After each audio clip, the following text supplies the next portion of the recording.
are at the May 1st, amazingly May 1st edition of the Freedom Hub Working Group, and we have a really interesting topic once again today to keep an eye on our government. The people are supposed to be working for us, so it'll be interesting to see what Adam has to relay to us today. We do have a couple little bit of housekeeping things, and then we'll get it into gear. First off, I'm just exposing here the address for anybody that wants to invite others to participate in this. This is the link to register to be in this group. And then also we have videos for all of these talks posted at our private channel, but we're promoting the public channel we have on Brighteon, which for those that are unaware of it is the private free market version that's competing with YouTube today. So the bulk of the people that got banned off YouTube or Twitter or whatever are now putting themselves on Brighteon. So we're trying to support that as well. So we'll come back and look at that in a little bit. And then Charles, if you'll do us the honors of describing who's going to be coming up in the coming weeks, and then give us a little setup on Adam for today. Will do, Jeff, and thanks and welcome, Adam. This is Charlie Froman. I work with Jeff in our disruption of the health markets, and given our libertarian background, we hold this afternoon webinar every week to continue the advocacy part, because when you're disrupting a market, you realize it's a political act. And this is such a cartel on every market that part of the goal of this afternoon webinar series is to make sure everyone realizes all the disparate issues really connect. And whether you're disrupting a market or advocating for liberty, it's all the same thing. And so connecting our own health issue next week, we have Chris Wright, a well-known blogger for the Tea Party, with the idea that healthcare is a weak point for the center right coalition. So what is the Tea Party going to do to stop us from further centralizing and cartelizing the health market? The week after that, we return to the opposite side of Adam's topic, which is spending control. And we have Brandon Arnold from the National Taxpayers Union. What kind of possibility do taxpayers have to get some more relief? Trump's tax cut was nice, but not much. And then, given that we do like to push the envelope with this weekly webinar, we have Theodora Scorado from the Environmental Health Trust to put the brakes a bit on this 5G hip hip hooray parade. What if there are some health concerns? We can't violate people's lives for the sake of progress. And maybe there is good reasons for 5G, but we want to have a good debate on this. So we're going to cover that issue. Join us then. Finally, a month from now, we'll have legendary motivator Bob Berg from GoGiver, because every entrepreneur needs those cheering words on how to change the world. So that is the preview of coming guests, Jeff. Excellent, very good. And why don't you give us a little rundown on where Adam fits in the picture? Well, Adam Andrzejewski, and Adam, I'm sure you're going to correct me on your pronunciation of your last name, is an advocate for one of my favorite issues, which is spending control. We have plenty of tax cutters and plenty of reformers and do-gooders all around in all the various markets, but we don't have too many leaders for cutting spending. It's really, really hard to do. Just look at the entitlements bankrupting our nation. How are we going to cut spending and control spending? Well, this is week 2 of that spending control theme. Last week we had a great presentation from Jonathan Bidlack for the Institute for Spending Reform on nailing politicians for the expense of their bills. And this week we have Adam from Open the Books, who itemizes the expenditures of all the bureaucracies, national, state, and federal. This is part of an effort to get voters to care about the details of how the politicians waste our money. We need to hold the politicians' feet to the fire for the waste in all the bureaucracies, and there's hundreds of them. But if we don't get involved with the details, we really won't be able to give politicians cover to do the right thing. So, Adam, I'm sure you'll want to say a few more words about your group and how you arrived at this point and where you want to go next. But Jeff, that's my intro. Very good. All right, Adam, we're giving you the floor. You've got the screen. Super. I think the point is well taken that over the course of the last 20 and 30 years, we've kind of won the tax cut fight, but we've certainly, as a nation at every level, lost the spending war and the war on waste. And that's my presentation here today. I am thrilled to be a part of this platform. Thank you, Charlie. Thank you, Jeff. And thank you, everybody, for joining this call. As many of you know, I'm from Illinois, and it is the Super Bowl of corruption. I don't think there's another state out there that can claim at one recent point 4 out of our last 9 governors were sent to the federal penitentiary. As a matter of fact, in the year 2011, we only had 2 governors in the federal pen at the same time, Republican George Ryan and Democrat Rod Blagojevich. He was the one that tried to sell former U.S. Senator Barack Obama's Senate seat. So if anything happens for the good of the people in my state on public policy and politics, it's entirely by accident. But we believe that transparency is not only reforming politics in Illinois, but it will revolutionize politics and public policy across the entire country. I want to give you some examples from Illinois. We found in my local junior college, we exposed a chief radio station engineer had opened up his own company, and unbeknownst to the school's accounting department, traded with his own company to the tune of $400,000 worth of business. When we exposed that and pushed that to 2 front-page stories at the Chicago Tribune, he was indicted, he pled guilty, he lost his public employee pension, he had to do restitution of $400,000 back to the school, and he's serving a 9-year sentence in jail. When we started in Illinois with robust, aggressive transparency, in 2011, we launched with virtually every single public employee's salary and pension from every level of Illinois government. And relatively rapidly, we found a school district treasurer. In 1 year, he made $164,000. The next year, he made $296,000. The citizens in his district knew that wasn't right, but this was in Cook County. That's the county of Chicago. That's the county where the prosecutor cannot find public corruption anywhere. But the citizens raised their voice, and eventually that treasurer was indicted for stealing $2 million over a 20-year period. He pled guilty and is serving right now an 8-year sentence in jail. We believe that transparency will revolutionize United States public policy and politics. One of the reasons we believe that is because our founders believed it. They understood that knowledge is power. They understood the power of transparency, and they wrote it into our founding documents. It's in the United States Constitution, Article 1, Section 9, the Powerful Appropriations Clause, Clause 7, and it states that a regular statement and account of the receipts and expenditures of all public money shall be published from time to time. And now it's the internet age. It's the age of big data, the electronic age, and there's a clear interpretation to that constitutional clause. Post every dime online in real time, open the books. My name is Adam Andrzejewski, and I founded openthebooks.com on that clear vision to post online every dime, taxed and spent at every level of government across this entire country, federal, state, and even the local level where we all live. And today, we have built the world's largest private database of public sector expenditures. We've captured 5 billion government expenditures in our database from every level of government across the country.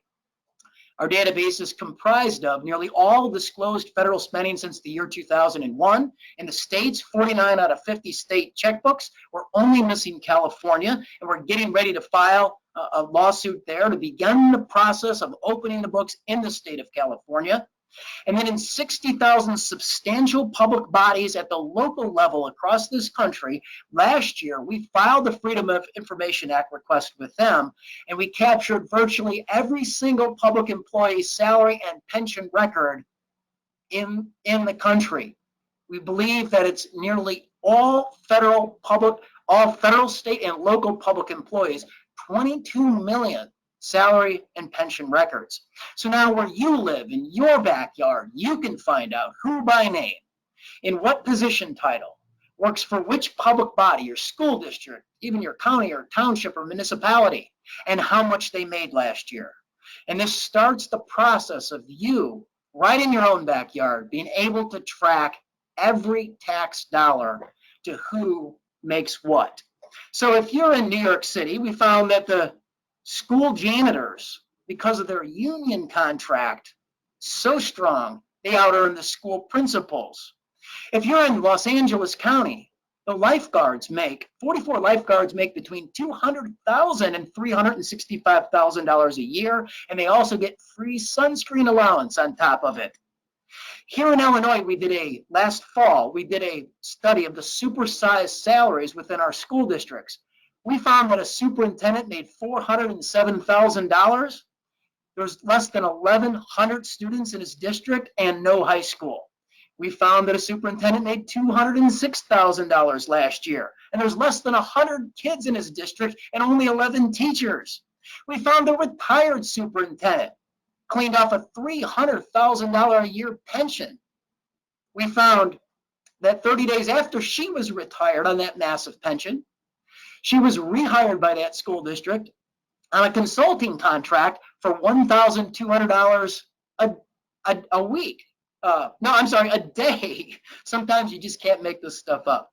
So in Illinois, on that $407,000 a year superintendent, we knew he was going to retire. We filed a Freedom of Information Act request with his district, trying to quantify his sick and vacation bank days. And we thought he was going to ask on a check out the door of $750,000, and we thought that was outrageous, and a presentation was made at his school board. And they started looking at each other because he'd actually asked them for a check out the door of $1.73 million.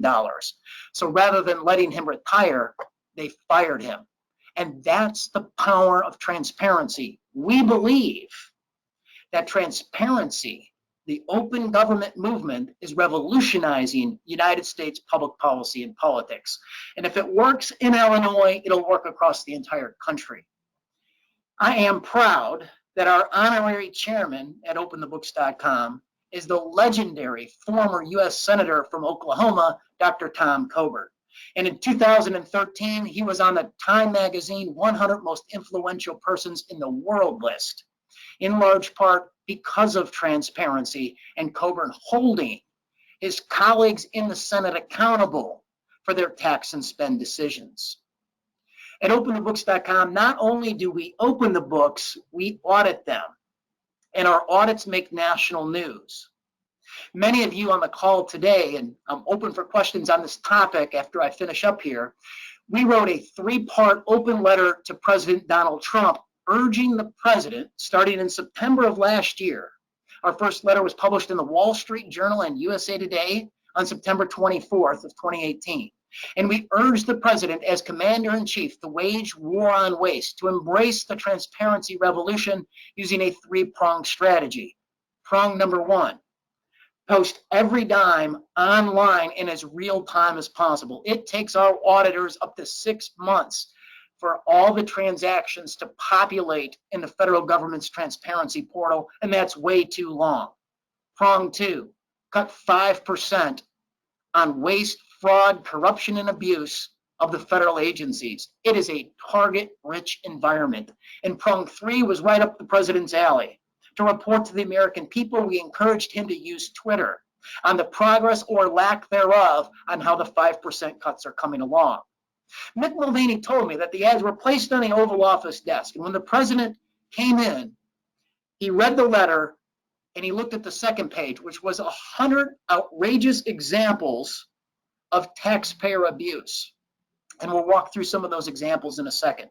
But the president was livid. You see, there were elements within the White House that wanted the president to roll out a penny cut, a 1% cut. When the president saw this, it helped galvanize White House policy for a 5% cut. And later on in October, you remember when the president called the press conference and ordered his cabinet secretaries to cut 5%. This plan, this war on waste, you can come to openthebooks.com. You can sign our petition. 102,000 Americans have signed that petition. This is not only good policy, but it's good politics. The president has tipped his hand on the re-election effort. He's going to run it against socialism. and against Democrats draining the federal treasury from the left. Republicans cannot be seen as draining the federal treasury from the right. The 5% cuts ended up in the president's budget that was rolled out here in March, and to the extent that we had a small impact on White House policy, we are proud. And now all of us, we need to raise our voice, because now the negotiations go to Capitol Hill.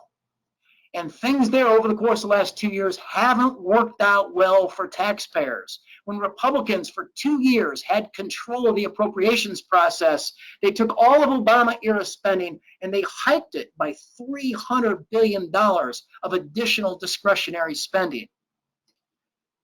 We did a report on Where's the Pork? On the $600 billion worth of federal grants that go out the door in the federal agencies every single year. And we found that there's nearly a grant for everybody.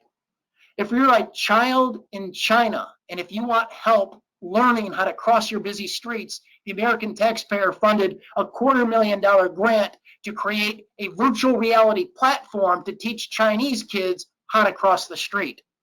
If you're a senior at a senior center outside of Boston, Massachusetts, the American taxpayer paid $700,000 to teach the seniors Tai Chi.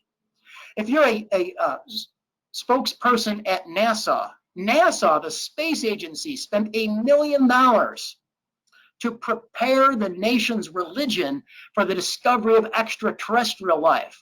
If you're a researcher in the Ivy League at Cornell University, $1.1 million went to Cornell on a study to find out where it hurts the most to be stung by a bee.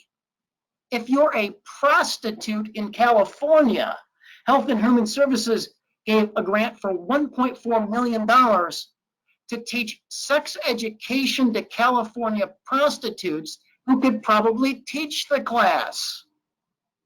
It is a target-rich environment for waste.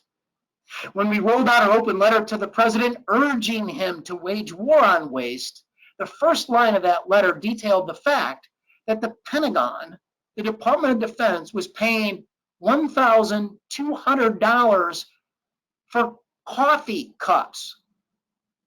Chuck Grassley on the Senate Judiciary Committee saw that. He wrote an oversight letter to the Pentagon, and they admitted they spent $300,000 on these fancy coffee cups, and he got it stopped. We identified that the 20 largest federal agencies admit to $1.2 trillion since 2004 in improper payments. Last year, we found at openthebooks.com, our auditors found that $1 billion flowed to dead people. $6 billion went to college students on overpaid Pell Grants, those don't have to be paid back, and overpaid student loans. There is a lack of basic in-house financial accounting controls over at the Department of Education. Same thing at Social Security Administration. $10 billion last year in improper payments. So how can that be over at the Social Security Administration? Well, here's just one fact. The Social Security Administration has 6 million active Social Security numbers for people aged 112 and older. Yet only 40 of those people aged 112 and older are alive across the entire world. We have a lot of work to do on spending. You know, the President Trump, he vowed to drain the swamp. And I want to give you some color on the federal bureaucracy. There are now 90,000 federal bureaucrats in the state where they are based that out-earn their local state governor. 30,000 federal bureaucrats out-earn every governor of the 50 states. The average salary and bonus today of a federal bureaucrat exceeds $100,000 in the largest federal agencies. But it's not only about salary. It's also about their benefit package. For instance, paid time off. After just 3 years, the average federal bureaucrat receives 43 days of paid time off. That's 10 holidays, 13 vacation days, and 20 other vacation days. So 43 days in total of paid time off. But it's also about bonuses. Last year, incredibly, 1 million federal bureaucrats received a performance bonus. And many people don't believe that the federal bureaucracy is running that well. So how can 1 million federal bureaucrats receive a performance bonus? Well, we took a look at that, and incredibly, 99.7% of all federal employees are rated highly successful. And that's impossible. The advertised purity of Ivory soap is only 99.6%. But $1.1 billion last year flowed to 1 million federal bureaucrats on performance bonuses. And of course, they also get pensions. And their pensions, when they go retired, and their performance bonuses to the tune of $1 billion, neither of those are disclosed. Neither of those are subject right now to disclosure under the Freedom of Information Act. We need a change in federal law. We need to open the books on the federal bureaucracy. You know, many of our historic oversight reports, for instance, you may have remembered our work on farm subsidies flowing into America's urban areas where there are no farms. We're the group that found that there are 1,200 farmers in the city of Chicago, and over the course of the last 3 years, they soaked up $8 million worth of federal farm subsidies. Over a prior 17-year period, the founder of the Nation of Islam, Reverend Minister Louis Farrakhan, received over $300,000 worth of federal farm subsidies at his home in Hyde Park, Chicago. We did oversight in 2015 of the U.S. Environmental Protection Agency, the EPA, and we found the EPA in a 7-year period spent $92 million on high-end luxury furniture. So it's $800 pencil holders and $7,000 executive desks. So let's get this straight. It's IKEA for the taxpayers, but fancy furniture for the EPA bureaucrats. We did an oversight report 4 years ago of the Small Business Administration, and we found nearly $200 million in lending that was supposed to go to mom and pop businesses on Main Street actually flowed to America's country clubs, golf clubs, swim clubs, tennis clubs, and other country clubs across America. Just recently, we gave oversight to the use it or lose it spending. So in March, on C-SPAN, for the half hour, we kicked off our oversight report of September of 2018, the last month of the fiscal year. This is the phenomenon when the federal bureaucrats spend down their budgets this year so they receive more, the same or more money from Congress next year. And it is a problem when the federal agencies can't even spend all the money that Congress is throwing at them.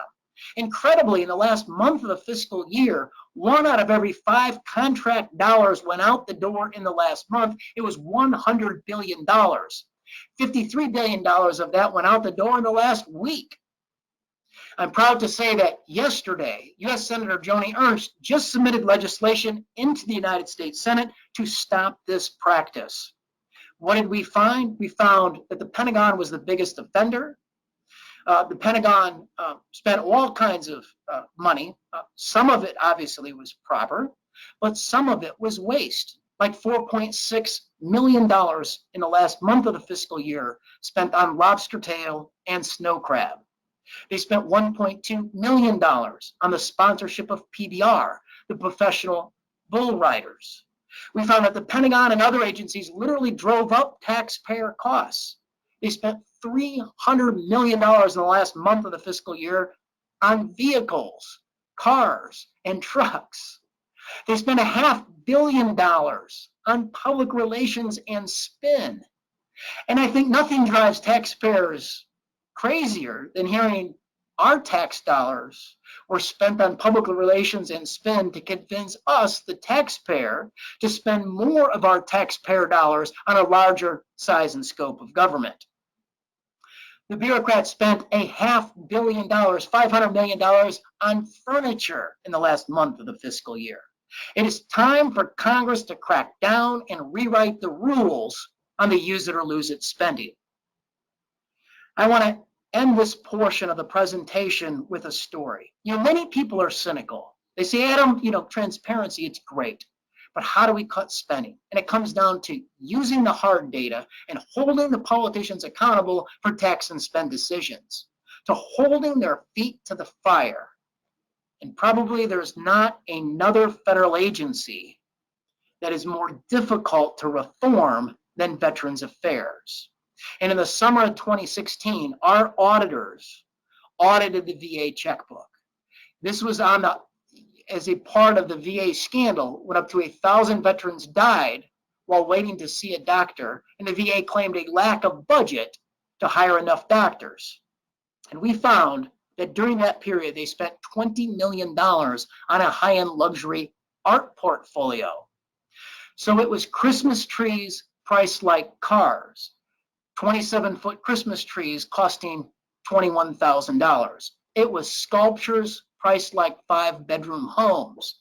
We found that a VA center in Palo Alto, California that serves blind veterans spent $700,000 on 2 fancy sculptures. And blind veterans can't see a fancy sculpture, and every veteran deserves to be able to see a doctor on a timely basis. And our findings rocketed to Good Morning America, ABC World News. U.S. Senator Chuck Grassley, on that Senate Judiciary Committee, he picked up our findings. He wrote an oversight letter to then VA Secretary Robert McDonald, and 34 days later, McDonald apologized for the purchases and instituted new rules to stop the practice on a go-forward basis. And that's the power of transparency. We need to stop venting blindly. We need to start fighting on hard facts. And when we expose the waste, hold the political class accountable for their tax and spend decisions. Thank you for this presentation. I'm open for questions. Well, Adam, that was really fantastic. And as usual, these topics are always more explosive than we anticipate. To paraphrase Elizabeth Warren, I need to get me a grant. One of the things it definitely shows, which is almost always mind-blowing to me because I sort of already knew this, but this really even makes it more obvious, how much money is circulating in the world, especially in the United States, just in general. The volume of cash that's available to be played with is staggering when they complain about everyone's broke in the country, we can't get the wall, there's all these things we never have money for. It's unbelievable what's happening. That's why I made that joke about getting our own grant. It's really amazing. What could have stimulated to do this in the first place? What were you doing when you said, I got to get this organization going? So my father, when I was in the 2nd and 4th grade back in 1976 and 1978, my father, as a conservative Democrat, stood up against the Republican corruption in our home turf. My dad actually ran for state representative versus George Ryan in those years. And so, my dad lost, unfortunately, and we know how that story turned out with Ryan eventually becoming Speaker of the House, Secretary of State, Lieutenant Governor, and then Governor, and then obviously he served time in the federal prison. This entire effort instilled in me the nobility of public service. And so I first became an entrepreneur to insulate myself financially, and then I settled on this issue of transparency that first would hopefully make my state better. We built the platform scalable, and now we're doing the entire country. It's super, and I'll tell you, it's your timing is so great because the technology is here to allow that to occur. David, I see you have your hand raised. Please go ahead. Hi, Adam. This is David Demers with Roads to Freedom. Hi, David. And do you have any comments about the relationship between the national debt and this grossly wasteful spending and obvious corruption? Well, thanks for that question. And I do. We think that the national debt and the year-over-year deficits is a threat to the ongoing concern of the United States of America. So $22 trillion, let's break that down. That's roughly $65,000 per man, woman, and child in this country. Therefore, if you're a family of four, your household share of the national debt is $260,000. And what's the plan to pay that back? Now, the president ran on draining the swamp. And this is why we feel he should embrace the war on waste, get serious and spend political capital enforcing the 5% clarion call that he issued to cut waste, fraud, corruption, and abuse from discretionary spending. If he doesn't do it, he could get reelected, but he could not get reelected. He has to perform on his promises, and I think it starts with the war on waste. It's pretty low-hanging fruit, that's for sure, because it's so egregious to the average person, so he won't have much of a fight to convince people of the value of doing it. Exactly. Here's another area. So today, right now, in real time, up at Real Clear Politics, there's a co-authored editorial between U.S. Senator Joni Ernst, the Republican from Iowa, and myself on her legislation to stop use it or lose it spending. Within that editorial, there's a paragraph on the accumulated non-obligated balances within the federal agencies. This is money that Congress has appropriated, but it was never obligated and is just accumulating in these funds within these agencies. So if you wanted to eliminate the year-over-year federal deficit, the president could do that just by using the over $800 billion of accumulated but non-obligated funds that are sitting in those federal accounts as slush funds. That would nearly dollar for dollar wipe out the year-over-year budget deficits. Amazing. Didn't even realize that existed. All right. Any other questions we have here for this font of information here? Not necessarily good, but encouraging. You know, it's really exciting. Every week, it's interesting. It comes down to us as the consumers to take control for sure. And it's coming down to somebody like you or a person or a couple people that created a vehicle for all the rest of us to capitalize on. So it's all about individuals in this country, big time. Charles, I see you got your hand up. Thanks, Jeff, and Adam. Great presentation. So you nailed the Pentagon for some wasteful spending, and I gather that going at this problem in a bipartisan fashion is good politics to get some progress, because it's so easy to get politicians not wanting to work with you if they consider you to be partisan. The opposite end of the Pentagon, of course, is Medicare and maybe Medicaid and some of the other health bureaucracies. Have you looked in detail at some of the health bureaucracies like CDC, FDA, Medicaid, Medicare? Some of that is discretionary, some of that is entitlement. The big causes of our debt. So healthcare bureaucratic waste. So on Medicaid and Medicare, since 2004, there's been $650 billion of improper payments just out of those two programs, and that's half of the 1.2 trillion, which is a stunning number, of improper payments in total. So half of the improper payments just come out of those two programs. Last year, I think there was $85 billion out of Medicare and Medicaid that was improperly spent out of those programs. So again, the low-hanging fruit, which should be bipartisan reform in Congress, is Congress needs to crack down on these improper payments. They are spending our dollars. We're out there working hard as taxpayers. They're taking a bit of our freedom because we have to work harder and longer and spend less time with our families. And we pay our taxes, and we just want to know that our tax dollars are spent honestly and efficiently.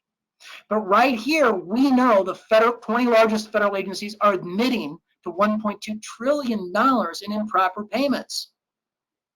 That should be low-hanging fruit for bipartisan reform. And in a follow-up, Jeff, Charlie here, thanks, Adam. Can you give an example of improper payment?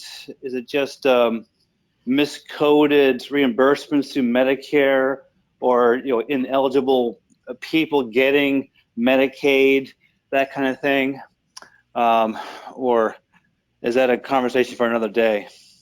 So the definition, we highlighted it here on the screen. Federal law defines the term as payments made by the government to the wrong person in the wrong amount or for the wrong reason. And then there's many gradations of that. For instance, I mentioned the Department of Education.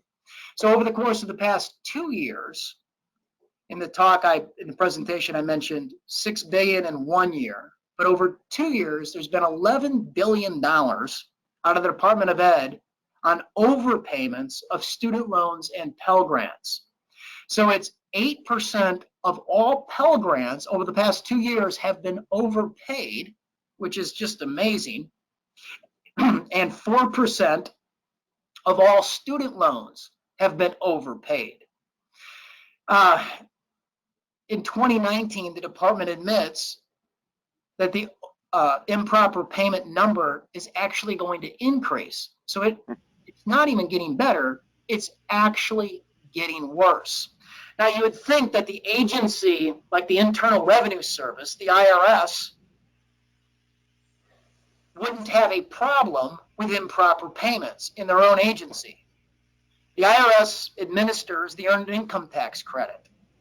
And just last year, 1 out of every $4 in the Earned Income Tax Credit program was improperly paid by the IRS, and that number is $18 billion of improper IRS payments.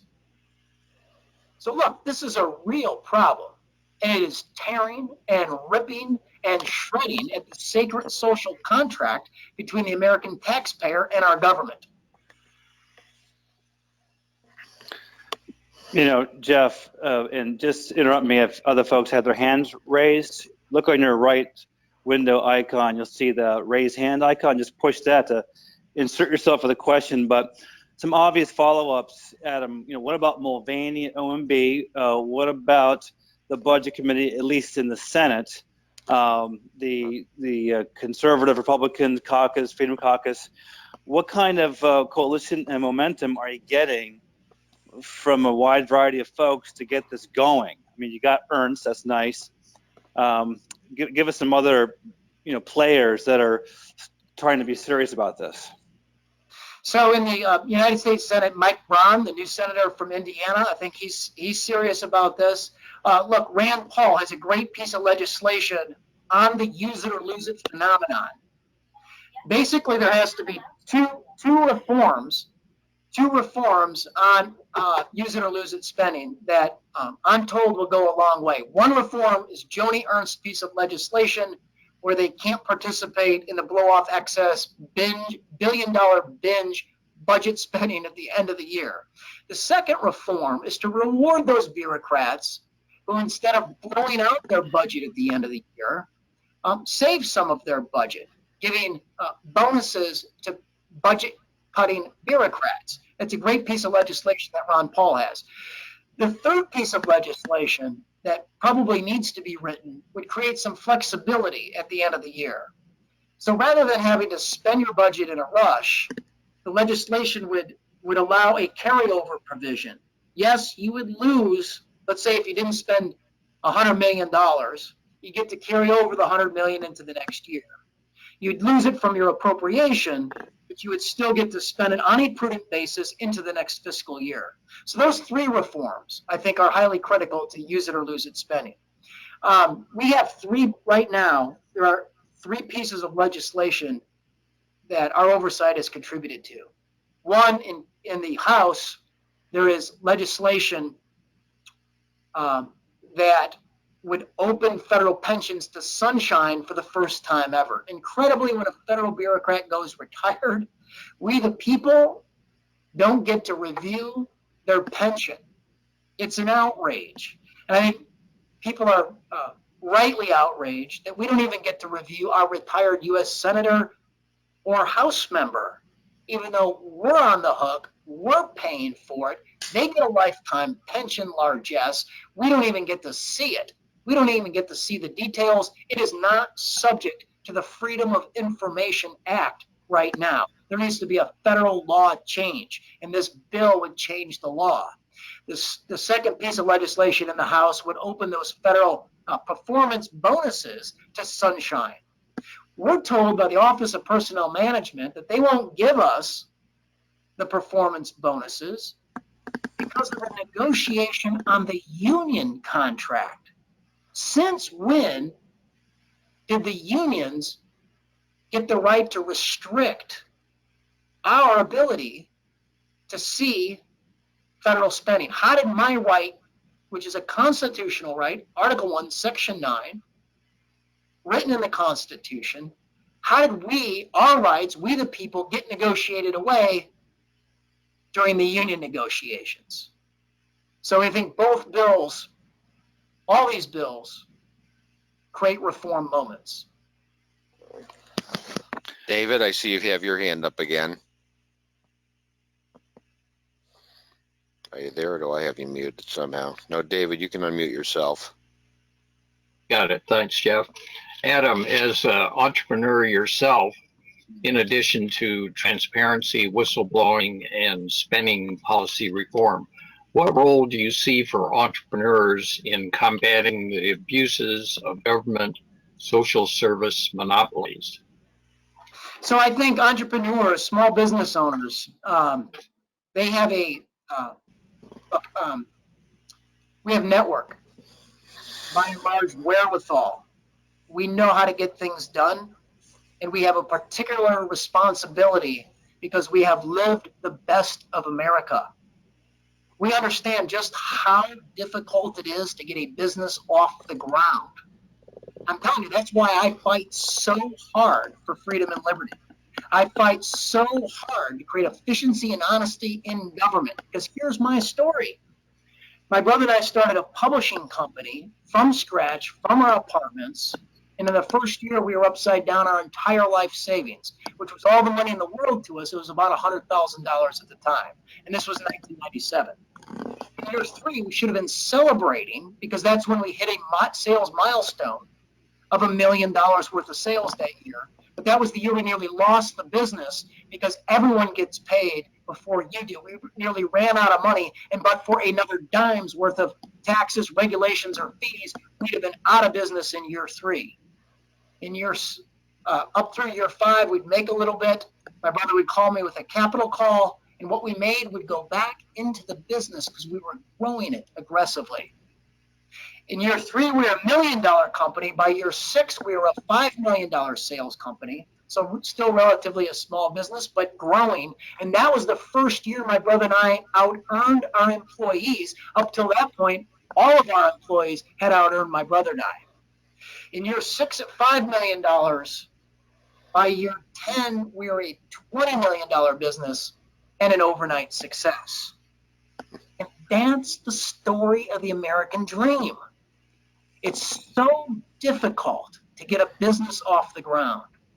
That business today employs hundreds of people, and it wouldn't even have been around, like I said, but for another dime's worth of taxes, regulations, or fees. So I've dedicated my life to creating efficiency in the government expenditure of our tax dollars. I think the best way to go about that is to expose every dime to taxpayers and follow the money. That's it, Amen. I would say. Any other questions that we've got here today? We're coming up on the tail end of our event today, so I wanted to take advantage of that. Is there anything that you would suggest, what are like our call to action or steps we can take? You know, obviously you've got this Open the Books website. What are kind of like the things we should do tomorrow morning first thing? So if you come to openthebooks.com, the first thing you're going to see on the homepage of our website is a big graphic that details out in San Francisco. We mapped the 120,000 instances of human waste in the public way. And so that's gotten a lot of attention over the course of the last 2 weeks across the country. But just wait for the third graphic rotator, because that's the war on waste. And I encourage everyone to come to our website and sign that petition and urge the president to engage in the war on waste as commander-in-chief, and make sure Congress knows he's serious about cutting 5% of the budget on discretionary spending outside of the Pentagon, tackling waste, fraud, corruption, and taxpayer abuse. Very good. All right. I think we're at a good stopping point. So again, Adam, thanks so much. We're certainly going to want to stay back in touch with you there as this thing proceeds, and we'll all take our best swing at the apple here to get something going for it as well. Charles, if you want to kind of close us out a little bit here, and just as a reminder what's coming up next. And then remember also, everyone, we will send a notice out this coming Monday at 3 in the afternoon. So I'm timing it specifically because it's coming from MailChimp, and sometimes it hits spam if you haven't gotten it for the first time. So if you don't see it 3 o'clock Eastern, you know it should be hidden in your trash somehow, or let me know. But we sent out a link to what's going on this coming Wednesday, and then we'll have a link to the past Wednesday. So in other words, when Monday comes out, we're going to have the recording here with Adam available. So Charles, you want to kind of close us out here for a minute? Sure, Jeff. Thanks, Adam. Fantastic presentation. And again, spending is an issue folks don't always focus on, but it's one thing to cut taxes or try to reform bureaucracies, but you got to really hold the politicians' feet to the fire for the waste in the bureaucracies, Adam. So thank you very much. Also, in addition to that Monday blast that has a preview for the coming week and the recording for the past week, we do have sites you can go to at Facebook, Freedom Hub Working Group. That's the name of it, the group. Also the same name, Freedom Hub Working Group at LinkedIn. And we post the URL at both of those sites each Monday. As for coming up, healthcare is a horrible cartel. That's Jeff's and my business, trying to empower patients as cash payers, and independent docs love that. And come back 7 Eastern every Wednesday for our health webinar. Learn about sharing tonight, not just insurance.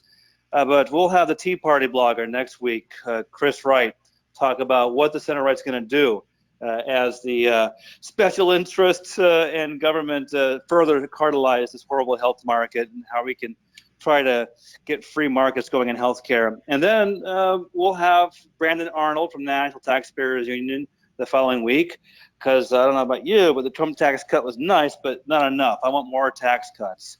And then you can't run roughshod over people's rights to life and health, and 5G sounds great, but there are some problems in the law, and we need to have due process as we expand technologically. And then finally, a month from now, the entrepreneurs like Adam and Jeff and me and David and Marilyn on the call, we need motivation and inspiration, because we're what the American dream and the human dream is all about. Entrepreneurship is solving problems, making the world better. Bob Berg, the famous motivational leader, will be guesting a month from now. And Jeff, that is our preview. All right, very good. That was great. Well, I want to thank everyone for being here today, and we'll have an exciting coming month, as you can see. So go to it. You got your homework for tomorrow. And again, thanks all for being here.